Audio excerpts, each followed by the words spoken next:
Hello everyone, welcome back to our channel. तो आज हम करने वाले हैं आरआरबी एनटीपीसी और आरआरबी ग्रुप डी के मोस्ट इंपॉर्टेंट क्वेश्चंस, वो क्वेश्चंस जो एग्जाम में नंबर ऑफ टाइम्स पूछे गए हैं। बहुत ही अमेजिंग और ज़बरदस्त क्वेश्चन आज हम करने वाले हैं। चलिए शुरू करते हैं। अभी तक हमने बहुत सारे कॉन्सेप्ट्स कवर कर चुके हैं, जैसे फॉर एग्जाम्पल ब्रह्मणी विभाजन से। तो आज हम पहुँचे हैं भक्ति आंदोलन की तरफ से। भक्ति आंदोलन से क्वेश्चंस बहुत बार पूछे गए हैं और आगे भी पूछे जाने के पूरे पूरे चांसेस हैं। तो इसीलिए हम भक्ति आंदोलन को सबसे पहले कवर करने की जल्दी से जल्दी इसको कवर करेंगे, ठीक है। तो देखो आपके सामने ऑप्शन क्या दिया हुआ है, पहले क्वेश्चन पढ़ते हैं। गुरु नानक देव जी ने सिख धर्म की स्थापना डैश ईस्वी शताब्दी में की थी। तो हमें बताना है जो सिख धर्म की स्थापना वो कब करी थी, 12वीं ईस्वी में, 18वीं ईस्वी में, 13वीं ईस्वी में या 15वीं ईस्वी में, ये हमने बताना है। और ये क्वेश्चन आपके आरआरबी ग्रुप डी में पूछा गया है। कब पूछा गया है? 24/10/2018 को, यानी कि 24 अक्टूबर 2018 को शिफ्ट नंबर 3 में ये क्वेश्चन आपसे पूछा गया है, ठीक है। तो इसका राइट आंसर क्या होगा, अगर आपको पता है तो जल्दी से कमेंट करके बता देना, ठीक है। मैं भी देख लूँगा आपके पास कितनी अच्छी नॉलेज है और आप कितनी ज़्यादा इंटेलिजेंट हो, ठीक है। फिलहाल मैं आपको बता देता हूँ इसका आंसर क्या है। इसका आंसर है 15वीं ईस्वी, ठीक है, 15th सेंचुरी। क्लियर सभी को? So the right answer is option number D, ठीक है। लगी बात समझ में? तो देखो ईस्वी का मतलब क्या होता है, शताब्दी का मतलब, ईस्वी का मतलब होता है सन हमें बताना है, ठीक है। और शताब्दी का मतलब होता है सेंचुरी, कौन सी सेंचुरी में हुआ था, ठीक है। 100 साल की एक शताब्दी होती है, ठीक है। तो वो सेंचुरी हमने बतानी होती है, ठीक है। तो 15वीं शताब्दी में गुरु नानक देव जी ने सिख धर्म की स्थापना करी थी। अब बात करते हैं गुरु नानक देव जी कौन से धर्म से थे। तो गुरु नानक देव जी हिंदू धर्म से ही थे, ठीक है, मगर उन्होंने स्थापना करी थी सिख धर्म की। और ये सिख धर्म के पहले गुरु थे, ठीक है। और गुरु नानक देव जी के बारे में बताता हूँ, इन्होंने सच्चा सौदा करा था, ठीक है। क्या करा था? सच्चा सौदा करवाया था।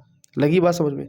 सच्चा सौदा का मतलब क्या होता है, इन्होंने 20 रुपये में, मतलब जो बूढ़े, जो मतलब वहाँ पे ना वो थे, क्या कहते हैं, भूखे साधु थे, उनको खाना खिलाया था। उनको खाना खिलाया था तो वो चल गई लंगर प्रथा। और लंगर प्रथा आज भी आप किसी भी गुरुद्वारे में जाओगे, आप बोलोगे हमें खाना खाना, तो आपको फ्री में लंगर खिलाया जाएगा। भरपेट खाना खिलाने को बोलते हैं पंजाबी में लंगर, ठीक है। तो लंगर प्रथा भी गुरु नानक देव जी ने स्टार्ट करी थी। लगी बात समझ में?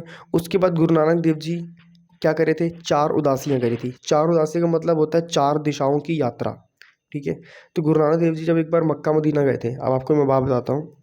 गुरु नानक देव जी एक बार मक्का मदीना गए, तो जो है मक्का मदीना में जब उन्होंने एंट्री करी, तो जो मुसलमान थे उन्होंने उनको मतलब अंदर जाने नहीं दिया। कहते नहीं जाना अंदर, तुमने दर्शन नहीं करने, तुम मुस्लिम नहीं हो। तो गुरु नानक देव जी ने बोला ठीक है भाई, मत दो दर्शन। तो गुरु नानक देव जी जिस तरफ घूमते थे मक्का मदीना उसी तरफ घूम जाता था। लगी बात समझ में? जिस तरफ गुरु नानक देव जी को बोलते थे इधर जाओ, मक्का मदीना अपने आप उसी तरफ घूम जाता था, ठीक है। तो फिर मुसलमानों को पता लग गया कि ये कोई मतलब साधारण पुरुष नहीं है, ठीक है। फिर उन्होंने मतलब गलती वलती मांगी, फिर ऐसी चीज़ हुई थी, ठीक है।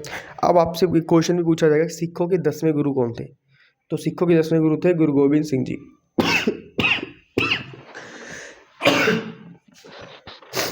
लगी बात समझ में? ये क्वेश्चन आपसे ऐसे पूछे जा सकते हैं। अब चलते हैं क्वेश्चन नंबर 613 की तरफ। इनमें से किस स्थान की स्थापना 1577 में गुरु रामदास द्वारा की गई थी। हमने बताना इनमें से कौन सा स्थान है जिसको 1577 में गुरु रामदास द्वारा स्थापित करा था। चंडीगढ़, लुधियाना, जालंधर, अमृतसर। तो जल्दी से बताओ इसका आंसर कमेंट सेक्शन में क्या होगा। बाकी मैं तो बता ही दूंगा, है ना। तो 6 से 16 का आंसर ऑप्शन नंबर डी, ठीक है। तो अमृतसर को किन्होंने स्थापित करा था? गुरु रामदास जी ने करा था, ठीक है। अब जो गुरु रामदास जी थे ये सिखों के चौथे गुरु थे। कितने नंबर के गुरु थे? 4th नंबर के गुरु थे, ठीक है। अब आप इसे याद कैसे करोगे 4th नंबर के थे? देखो 4th ऑप्शन 4th नंबर, ठीक है। तो सिखों के टोटल 10 गुरु थे। कितने गुरु थे? 10 गुरु थे। इतनी बात आप लोग अपने दिमाग में रख लेना, ठीक है। ये इंपॉर्टेंट चीज़ है। अब देखो आगे चलते हैं। क्वेश्चन नंबर 614 में देखो क्या लिखा हुआ है। 10वां सिख गुरु निम्न में से कौन था। अब देखो मैंने आपको पहले ही बता दिया था कि गुरु गोबिंद सिंह जी सिखों के 10वें गुरु थे, है ना। और ये क्वेश्चन आपके आरपीएफ एसआई में पूछा गया है। कहने का मतलब है कि ये क्वेश्चन देखो आपको कितने बढ़िया एग्जाम में पूछा गया। आरपीएफ एसआई यानी कि जो सब इंस्पेक्टर का एग्जाम है उसमें पूछा गया आपसे, ठीक है। कब पूछा गया? 20/1/2019 को शिफ्ट नंबर 2 में। ठीक है, तो मतलब 20 जनवरी 2019 को शिफ्ट नंबर 2 में क्वेश्चन पूछा गया था। और ये क्वेश्चन बहुत बार पूछा गया है अलग अलग गवर्नमेंट एग्जाम में।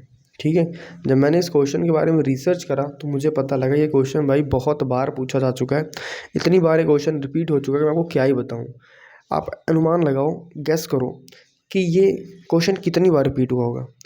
आपके दिमाग में यही आ रहा होगा कि सर 2 से 3 बार, हार्डली 4 बार, है ना, या 5 बार। इससे ऊपर तो दिमाग तुम्हारा जाएगा नहीं, मुझे पता है। तो आपको बता दूं, ये जो 10वां क्वेश्चन है ना बच्चे, ये क्वेश्चन 12 बार रिपीटेड है। 12 बार, 12 times, multiple times repeated in government exams like SSC, CHSL, CGL, ALP, technician, RRB, NTPC। समझ रहे हो? तो हल्के में तो लेना बिल्कुल भी नहीं है। जितने क्वेश्चन करा रहा हूँ सारे के सारे बहुत ज़्यादा इंपॉर्टेंट क्वेश्चन हैं। इन क्वेश्चंस को आप बिल्कुल भी ना छोड़ें, इनको अच्छे से पढ़ाई करें, अच्छे से इनको समझें, इनमें बोला क्या जा रहा है, हमें करवाया क्या जा रहा है, कॉन्सेप्ट्स को अच्छे से समझें। क्योंकि देखो जीके उन्हीं टफ लगती है जिनके कॉन्सेप्ट्स क्लियर नहीं होते। अगर आप अपने कॉन्सेप्ट्स क्लियर कर लोगे आपको जीके बहुत ज़्यादा ईजी लगेगी। ठीक है, देखो सीधी सी बात है, हमारे पास दो रास्ते हैं एक तो पढ़ने के, एक तो रो के पढ़ लो, एक है हंस के पढ़ लो। ठीक है, तो कैसे पढ़ोगे आप लोग? सिंपल सी बात है, अगर आप रो के पढ़ोगे तो आपको एक पेज भी ऐसे लगेगा पूरी किताब पढ़ रहे हो। ठीक है, तो पढ़ाई में इंटरेस्ट बनाओ, जर्नी में आपको मज़ा आना चाहिए। ठीक है, कहते हैं ना सफ़र और सक्सेस में यही फ़र्क होता है। आधे लोग सक्सेस के मज़े के चक्कर में सफ़र का मज़ा छोड़ देते हैं। इसीलिए सफ़र का मज़ा लेना बहुत ज़रूरी है। अगर आप सफ़र का मज़ा लोगे तभी आप सक्सेस अचीव कर पाओगे। ठीक है, तो जो आपका स्ट्रगलिंग टाइम चल रहा है इसको आप एंजॉय करो।